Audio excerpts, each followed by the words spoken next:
Hey, what's going on, guys? This is Gang from A1 Sports Breaks. Welcome to the channel. This is my first video, and so I will be giving you a brief introduction to who I am, what this channel is all about, and what you can expect from my videos moving forward. So just a little bit about myself. I'm from Toronto, Canada. Been watching sports since I was probably 4 or 5 years old in the 90s. That goes back to hockey, basketball, and tennis. I'm primarily interested in basketball, and I'm interested in what's been happening in the sports card scene in the last couple of years, especially with the onset of the pandemic. You have a lot of time at home exploring old hobbies, and that's exactly what I did. Started getting into sports cards again, and there's a couple of guys that I have to blame for that. One of them mainly being Pac-Man from Pac-Man Sports. I'm planning on doing the exact same thing, but I'm going to try and give a bigger mix of products. So packs from 2017, 2018, 2019, 2020, as well as some of the older years, like the 2012 class, which includes both 2011 and 2012 draftees. So just to give people a better mix, because like most people, I've been buying a lot of breaks from a lot of these other companies, and so depending on what team you get, it could be pretty hit or miss. And so, by spreading out the packs across a really strong draft class, I think it does improve the likelihood of getting a better team. So, it's like for 2020, nobody wants to get the Indiana Pacers or the Utah Jazz or anything, but if we're looking at 5 draft class years, and the mix of cards are going to be from across that 5 draft classes, you have a much better chance of getting something good. Ultimately, this is going to be a page that's going to draw a lot on feedback from you guys. So, trying to obtain and find packs that you guys really want to rip and want to open, that's going to be the key. So I'm going to be depending on you guys to give me a lot of feedback. Just a little bit more about the channel. I'm pretty much an open book. I can talk for days on any type of subject, but I'm hoping it could be sports related, specifically basketball. Just before we move forward a little bit, I'm going to give a shout out. So in addition to Pac-Man, got to give it a shout out to Extra Crispy. Love what he did prior to the trade deadline. Amazing content. Mike Schmitz, all his draft analysis, that's amazing. Ikam Nagra, he's got a basketball podcast, Ball Won't Stop, really, really good. JJ Reddick and the Old Man and the Three podcast, really good content, gives you a lot to think about. And then obviously Brian Windhorst and Zach Lowe, and if you guys are familiar with ESPN, you know exactly who they are. So just want to shout them out, thank them for inspiring me to start this channel. Let's just get started a little bit about what you can expect. So one of the main things that I've been trying to figure out with the hobby is understanding where you can find value, and what types of cards to actually look for. And like most people, it's a hobby, right? If you look at LaMelo, you look at Zion, you look at Anthony Edwards, it's all based on future potential. And so when you look at the types of cards that are trending currently, it's pretty interesting, because it still goes back to like Jordan, Zion, LeBron. It's all the top dogs. So where's space for all these younger guys right now? And that's a lot harder to find. But that's when you go to one of these types of lists, which is pretty controversial. The ESPN's 25 under 25. They're talking about young stars, about future potential, and you'd think that there'd be some sort of correlation between the guys on the top of this list and the value of their cards. And obviously the top 2 with Luka and Zion, that's pretty straightforward. LaMelo coming in 3rd. Donovan Mitchell, though, it looks like a lot of his cards are a little undervalued at this point. You don't hear as much hype, and I think that'll start changing once he starts having more and more success in the playoffs. Same with Jason Tatum. Seems like this year pretty interesting, because it seems like he's been dealing with a lot of health issues. It seems like he's been hit relatively hard by COVID-19. He hasn't really recovered all that well. De'Aaron Fox, who's having an amazing season, but when you're on a small market, not a good team, you don't get as much exposure, don't get as many nationally televised games, and I don't think his value is going to skyrocket until he starts having success in the playoffs, or he's on a franchise that gets a lot more national television exposure. But he's a guy that I would probably look into, because when you really watch him play, you're like, wow, this guy's amazing. Ben Simmons, I think everyone knows how good he is, and that's in light of not having a jump shot. So imagine if he developed one, he'd be a monster. Devin Booker is in the same situation as De'Aaron Fox, I think, and his cards are relatively undervalued at this point in time. But yeah, like I said, I could talk for days on all this type of stuff.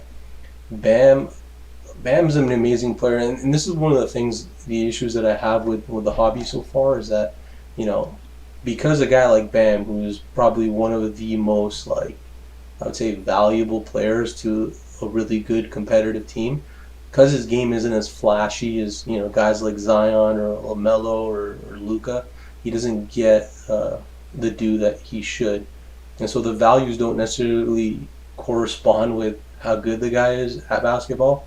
So there's a bunch of different factors, and I do try to talk about some of the different factors that go into understanding why certain cards are more than they are. But I think similar to like cryptocurrency, basketball cards, sport cards in general is like a speculative market. So it's literally just based on what people are willing to pay. But I think with more people flocking to sports cards, more people going into the hobby, you know, with all these other authorities like BGS, PSA, you know, market mover, stock investor, I feel like they're starting to try and apply traditional finance fundamentals and investing principles to sports cards. And so I'm thinking, and you know, this is me speculating at this point, but you know, sports cards are going to start having a much more rigorous set of metrics applied to them for us to understand their value. But at this point, it's like all speculation. It's almost like some guys are just more meme worthy than others, and that's why you know, you end up investing in them, or the value of their card is a lot more than others. So look at a guy like Brandon Ingram. He's amazing, and obviously, you know, he's getting better. But like, if we were just going based on ability and skill alone, like the value of his cards would be a lot more than they actually are now. But yeah, just moving on. When I was trying to figure out like certain metrics on how to actually analyze a lot of these players, and figure out why certain ones are valued more than others, and who's undervalued and who's got the potential to be worth a lot more, and I started looking at a lot of lists. And so obviously this first list I just looked at a little while ago was just the most watched basketball rookie cards for sale on eBay. And I'm not sure how they aggregate this list, but it does seem relatively accurate just based on what I've been able to see.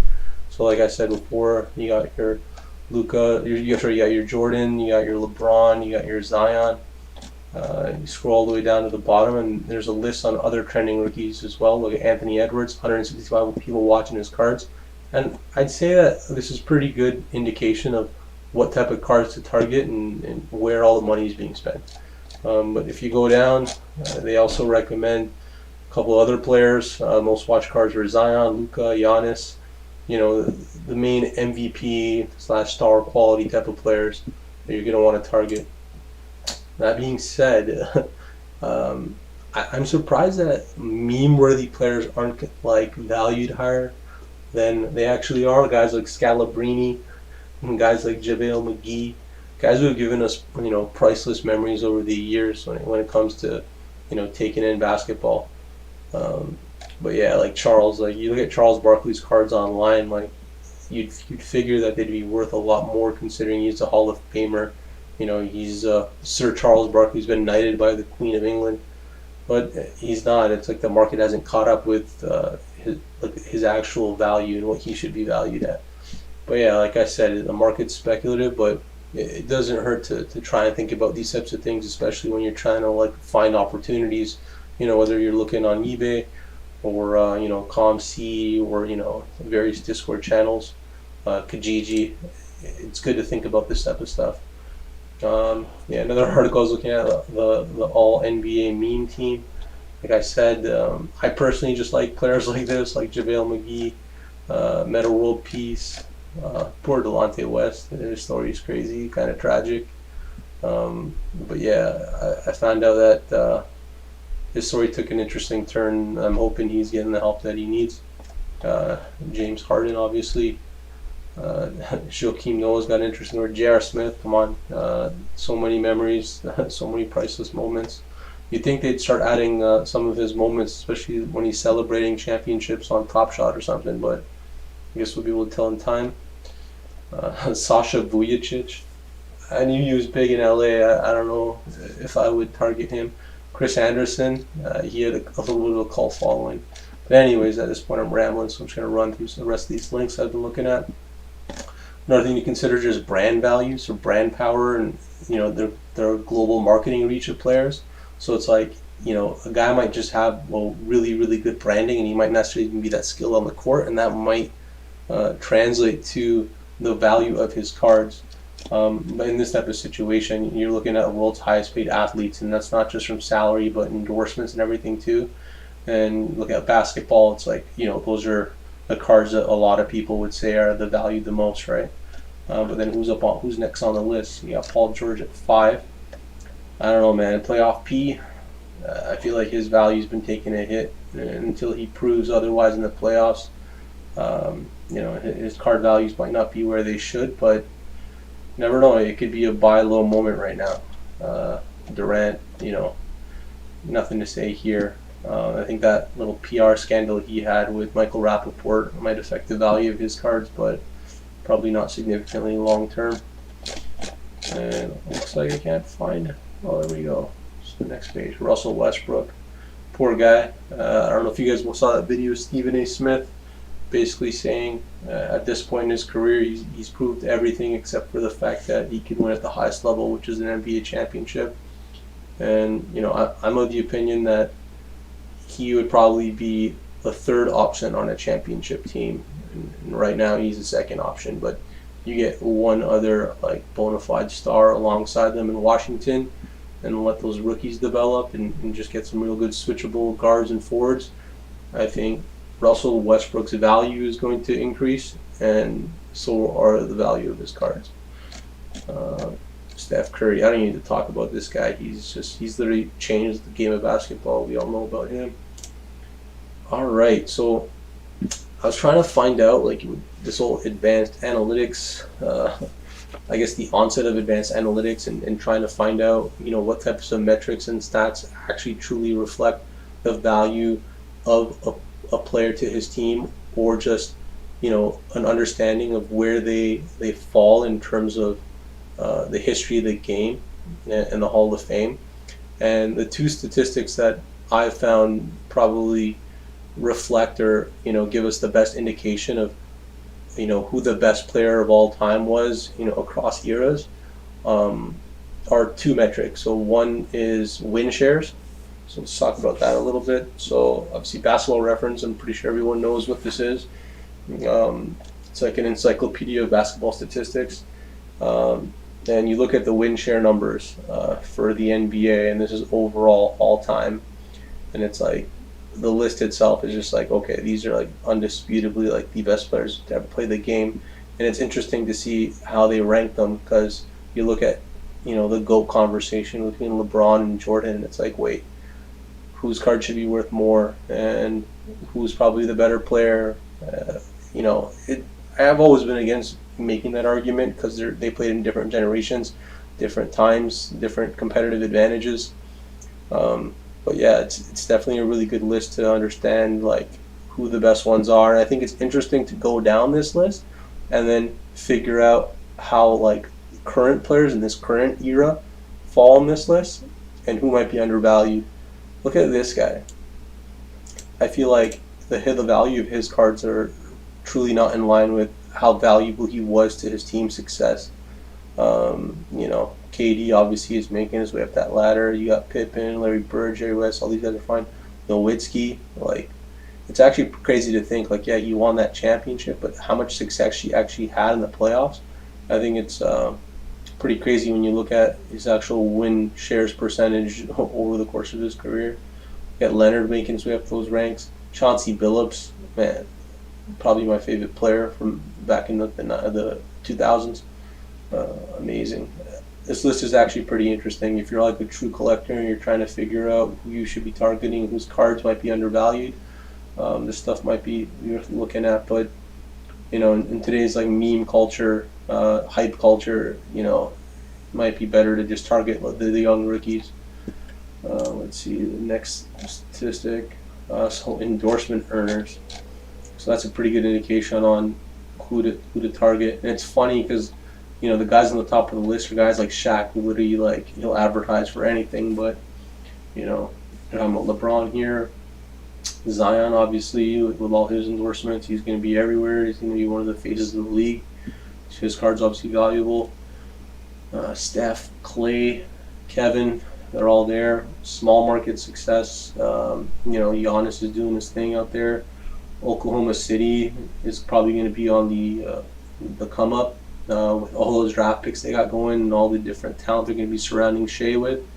So it's going to be pretty interesting to see how his brand changes and how that reflects the value of his card.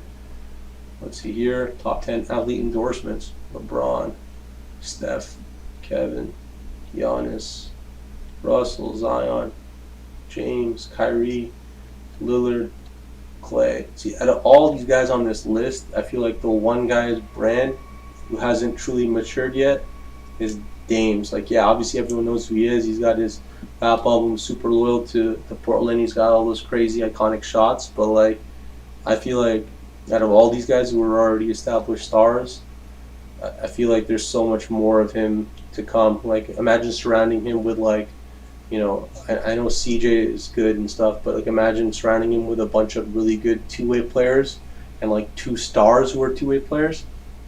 You'd unlock Dame, and people might look at Dame the same way they do Steph, and he might have the titles behind him as well. Yeah, man, I'm a huge fan of him. Let's see. Highest paid National Basketball Association players in 2021. So yeah, all these lists are pretty straightforward. These ones are interesting because this starts to touch on how their actual in-game play and off-court shenanigans and off-court antics are actually probably more indicative of what the value of their cards are going to be. And so, most followed NBA players, LeBron's up there, Steph. I feel like there's a pretty strong correlation with the value of their cards. Obviously, the one outlier here is Lonzo, but there's so much potential still there. I feel like we truly haven't seen what he's capable of becoming. And if his brother's success is any indication, who knows, man? Those ZO2s you got stashed in your closet, it might be worth something one day. Most followers, yeah, it's all the main characters, Ja, Luka, Trey. It's pretty interesting. Look at all this NBA player Twitter data. Who would have guessed? Marquise Daniels, number of tweets per day, 13. Reggie Evans, Fabricio Oberto. Looks like these guys are all trying to build their brand. It hasn't really correlated with the value of their cards. We got Brandon Jennings. Oh man, I remember that 50-point game he had in his rookie season in Milwaukee, and everyone thought he was going to be the next Allen Iverson. And still a fan of this guy. I felt like there was so much untapped potential there, but hey, you never know what's going on. D Wade, I don't need to say anything with that. Nate Robinson, that's interesting. So let's go to the next category: popular and active NBA Twitter players. Dwight Howard has a lot of friends. Okay, that's not a metric that I really care too much about. Friend count. All right, here we go. Twitter account, follower count. So Shaquille O'Neal. You'd think with the number of followers that he has and the reach that he has and how many people he's able to reach with his ads and his tweets that the value of his cards would be a lot larger than they actually are. They're pretty significant already, but you never know. If the market matures and people start bringing all those financial fundamentals into basketball, you never know what's possible. Paul Pierce.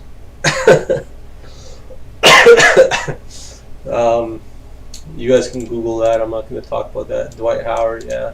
Lamar Odom. Who would have guessed? I guess the Kardashians did him a favor. Derek Fisher. So I don't know. It's strange here because you don't really see too much of a correlation, but it's definitely worth looking at all these lists to see who might be undervalued. This is a guy I feel like his cards would be worth more in my eyes than they actually are, but hey, you never know. Maybe there's still time for that to happen, right? What if he wins a chip with the Nets as a coach? People might start looking at him differently. 100 most exciting players. So this article was pretty funny because it was back in 2011, and look at the top of the list. It made me laugh when I saw this. Number 100, Steph Curry. It's like only if they knew what he'd become 10 years later. It's pretty crazy. But yeah, like this list, you can just go through it relatively quickly.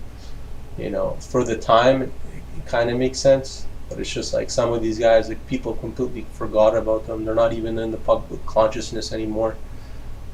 It's sad because it's like, man, imagine when Isaiah Thomas, thinking of the wrong Isaiah Thomas, like Isaiah Thomas on the Celtics, when he was going through his little insanity type 15 minutes of fame season before his sister passed away, like the value of his cards would have skyrocketed, right? And it's just crazy how like we might be in like some sort of basketball bubble right now.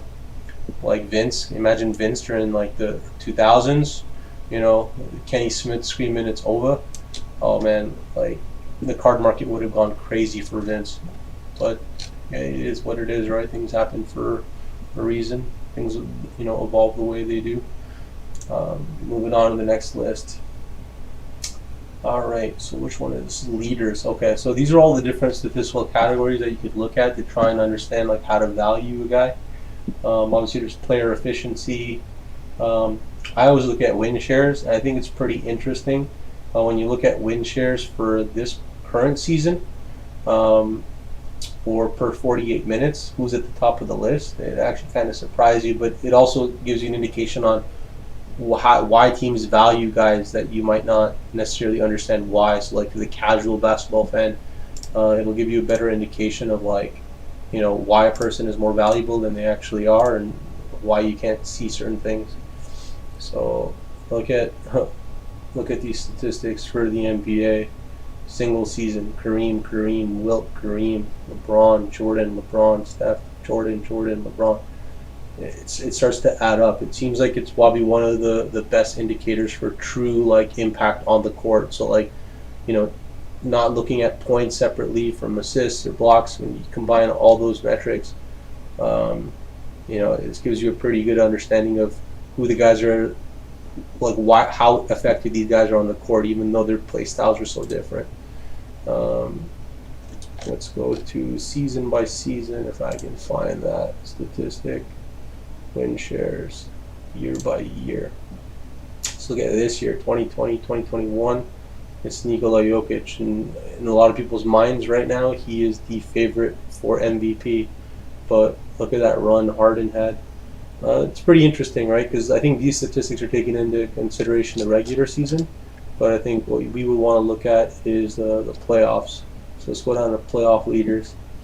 Let's go to the playoff win shares, and I think things will start to make a little bit more sense. So let's go win shares. All right, look at playoff leaders. Tim Duncan. Oh, Spurs, a dynasty.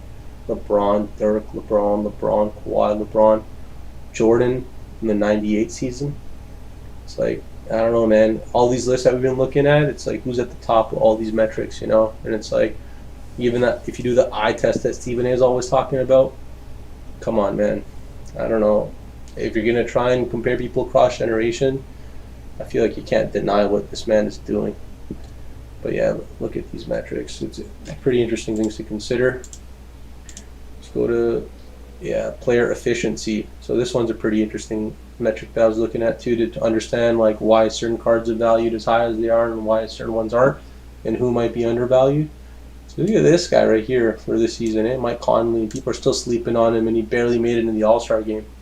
Look at Ibaka, now that you know why the Raptors are playing so poorly, losing a guy like this, you're going to take a step back. But yeah, even last season, Jokic, and these are player efficiency during the playoffs, and it's just like, okay, it makes sense. And it's like, okay, why did the Lakers win? It's because when you look at the top guys, they have two of the top guys when it comes to player efficiency. Pretty crazy metric if you're trying to understand value. You know what's crazy to me? If Jokic wins the MVP this year, I feel like the value of his cards are going to skyrocket. So, now might be a pretty good time to buy because I still feel like people sleep on them.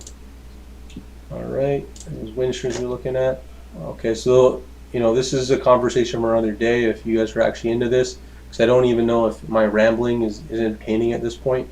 But we could go through each NBA team, their depth charts, figure out who's got star potential, who's undervalued, things of that nature, who's got potential when we're looking at some of these young talent, like Okoro, Patrick Williams, LaMelo. Rozier's relatively young still too. Rozier's the guy where I look at him and I'm like, man, the way he plays is so entertaining to watch, but yet meme culture hasn't really caught on and they don't believe in him as being a star. And I'm like, man, I understand why he wanted to leave the Celtics, man, playing in Kyrie's shadow. I believe in this guy. Yeah, anyways, we can talk about this type of stuff for days. And I'm sure all you guys are collecting certain players, right? You guys believe in certain guys, and I got a pretty crazy collection. So if you ever see anything in my collection that you guys want, feel free to reach out to me and let me know. Looking at the draft, so like I was saying before, I'm going to try and do breaks where I mix and match across drafts to just try and reduce the risk with buying into a break. Because it sucks when, like, let's say you buy into like the 2020 break and you get a team with no rookie with star potential, or that you believe doesn't have star potential. It's kind of disheartening. So I want to try and give everyone a good opportunity at getting a card, that's going to incentivize you to want to buy into these breaks. Just looking at 2011, 2012 cards, yeah, Kyrie, Cantor has been killing it, but not truly a star. You got Leonard in this draft. Jimmer, he's a legend in his own right. I have no idea why he wasn't able to make it work in the NBA, but apparently it was a culture fit. But yeah, if you guys don't know who this guy is, just go look up his college games, college highlights. He was crazy. He's like, I thought he was like JJ Redick 2.0, but I was wrong. That was Klay Thompson. You got Vujacic in this draft. You got Fareed, Manimal. True stars, though, it's got to be just Kyrie. It's got to be Jimmy Butler. It's got to be Kawhi. Those are the three guys from this draft. Klay. Kemba's here too, but whether you believe in Kemba at this point, you might not really care for that. 2012 draft, you got AD, you got Bradley Beal, you got Damian Lillard, Andre Drummond. These two drafts together, we got some of the best talent in the NBA. So it was a pretty interesting draft, and the fact that the 2011 season ended up having a lockout, so all the draft cards from 2011 fell into the 2012 class. I think it's worth investing in those cards because you could probably hit a pretty good rookie card for one of those stars. 27 draft, still relatively recent. It's crazy to think it's 2021, so that was only about 5 years ago. But it's still, I guess the jury's still out on Markelle Fultz. I still want to believe in this guy.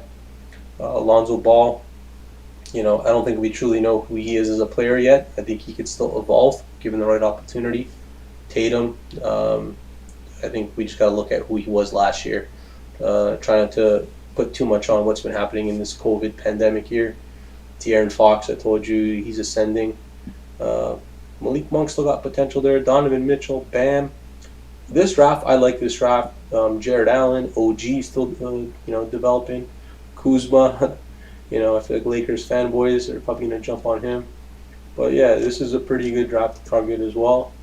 2018, this is probably the best draft of the last 10 years. Everyone wants these cards. I actually placed an order for a bunch of them to come in now. Because I was like, this is the draft you want to target. These are the cards everybody wants. And just looking at the list, you understand why. Like Ayton, amazing. Luka, amazing. Bagley, who knows? Right opportunity could still be amazing. So if you're holding on to his cards, not sure what you want to do, but if you want to be optimistic, might as well hold. Jaren Jackson Jr., stud. Trae Young, stud. Wendell Carter Jr. still has the potential to be a stud. Sexton, stud. Bridges, stud. Shea, stud. Oh man, this draft is great. Lonnie Walker still has got potential to be amazing. Oh man, like this draft is just insane, and I think it's indicative of the prices. Like even just like closed packs, like it's ridiculous. Like a fat pack cost me $150. Like it's insanity. I'm trying to see if there's anybody in the second round. Elise Johnson, I think the Nets just picked him up. He was on the G League team for the Raptors, and he was killing it. Yeah, I don't know if you still got Gary Trent Jr. Come on. You guys saw what he did the other day, 17 for 19. He's amazing. Devontae Graham has been a little inconsistent, but he's got pretty crazy potential. Jalen Brunson, Dallas considers him like their second best player. Shake Milton, he's been showing, a lot of potential in Philly. 2018 is just nuts. I don't know what you guys think it cost this, but hey, he's in the Antetokounmpo, so you never know. It might be worth something. Let's go to the 2019 draft. Yeah, everyone's focused on these two all the time, and I feel like people sleep on the rest of the draft. And I'm extremely high on R.J. Barrett. His game might not be as flashy as everybody else, but I feel like he's got all the fundamentals to be a star. Like I always say, like a Jimmy Butler 2.0.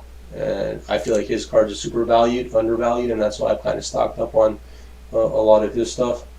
You got, DeAndre Hunter, Darius Garland, Tyler Hero, PJ Washington, Rui Hachimura, Cam Reddish, man. I still want to believe in this guy. Like, you look at him athletically, physically, has all the tools. He had a good shot. It's not broken. I don't know what's happening with him, if it's physical, mental, but I hope he figures it out. We got Nikhil Alexander-Walker, Shai Gilgeous-Alexander's cousin, and he's been playing behind Lonzo, but I feel like once they, unleash him, he could show us some star potential. Baisley, obviously, Thunder have been giving him a lot of run. He's pretty crazy as well. Keldon Johnson, super inconsistent, but at times just looks like you're like, holy, I can't believe this guy's capable of this stuff. Kevin Porter Jr. finally being an opportunity in Houston. Claxton, the whole ESPN and all the national coverage has been jumping over this guy. They're hyping him up like crazy. Isaiah Roby, yeah, like 2019 is a good draft, but yeah, it's interesting. Bull, I don't know what to think of him, man. I just want to see him play, like let him play, put him in a situation where he can play. Like Denver, obviously, they don't have that luxury right now because they're actually competing for a championship, but it'll be cool to see what ends up happening with him one day. And now we're at 2020, and the jury's still out on what's happening with this draft class. Anthony Edwards, we know he's got all the physical gifts to be a star. We saw what he did to Utah Watanabe. But yeah, I don't need to say too much about him. Wiseman, once again, all the physical tools. Just needs to find the right opportunity and develop in a way that's going to suit Golden State's system, but he could be a star. LaMelo could be a star. What am I saying? LaMelo is a star. Pat Williams, super underrated. He could be a Kawhi 2.0. Isaac Okoro could be a really good on-ball defender, two-way player. Okongwu, I don't know, all the comps are to him. What am I saying? All the comps are to Bam Adebayo, but I don't know if I buy into that, but I do like his personality. I don't know if it's star potential. Killian Hayes, I haven't seen enough of a sample size of him. I feel like if you're in New York, they're going to big you up, but jury's still out on Obi Toppin. Yeah, Devin Vassell, Halliburton, yeah, arguably the best current active rookie. Cole Anthony, I feel like he's been injured as well. It's been a really strange season because we haven't been able to see a lot of these guys play too much. Sadiq Bey's was showing, signs of being a stud. Maxey too. Leandro Balmero, he could be a Manu Ginobili 2.0. He just got to be given the opportunity to play. So it's going to be interesting to see how all that pans out. Let's see here. Yeah, I think everyone kind of understands what's happening there. But yeah, aside from talking about this, I'll show you guys a little bit about my collection just before letting you go. So if you check out my Instagram, you'll see some of those cards on there. So I just pulled this in a Prism break with Mojo Breaks, and I was really happy, considering I'm a guy from Toronto. I grew up with Vinsanity. He's actually who got me into basketball. So I'm extremely happy with this card and this pull. I've been relatively lucky when it comes to all these breaks, because the wrappers have been super undervalued in a lot of these breaks. And I think the only thing that Panini didn't do too good with this card was, add a little bit of purple in there. But I think I see a little tinge of purple. It's pretty nice. Like I was saying before, I feel like he is probably one of the most undervalued players in the NBA. Underrated. He should have been on that ESPN 25 under 25 list. It's a travesty that he wasn't. But he's got time to prove everybody wrong. Anthony Edwards pulled this in one of Pac-Man's breaks. Super lucky. The first break that I ever bought into with Pac-Man. And Anthony Edwards press proof. It is, can't even read the number right. 65 of 349. Not bad. My first ever numbered card. Pulled these in a couple of blasters. LaMelo, Cole Anthony, Isaac Okoro. They got a lot of potential. Let's see here. A couple of the other cards that I got. So I got this from David Adams Card World breaks. First ever break I bought into with them, and I ended up landing Dallas, and he hit this, so I'm pretty happy about that. Oops, Anthony Edwards. We got next. Great Expectations. John Morant Tribute. Darius Garland, rookie card. Colin Sexton, Rookie of the Year. Colin Sexton, Prism rookie. Bull rookie. Pat Williams rookie. Pat Williams rated rookie. We got some Devin Vassell. I think he just have to be given the opportunity. He could showcase himself as well. Isaiah Stewart. Killian Hayes. We got a bunch more Killian Hayes. Oh, we got some Darius Baisley. Yeah, got a lot. Pokuševski. Yeah, everyone keeps cracking jokes about how he's just got to be, drinking protein shakes nonstop. But he's super talented. If he does gain some muscle mass and understands how to finish through contact and can hold his own in the defensive end, he could be a stud. Could be like a Kirilenko 2.0. Isaiah Roby, Theo Maladon, Leandro Bolmero, Manu 2.0, I was thinking. Jaden McDaniels. Let's see. So in the Prism stuff that I did, I ended up pulling a couple of silvers, refractor. Got some Malachi Flynn rookies over here. Oh yeah, I got another one of these and another Aurora.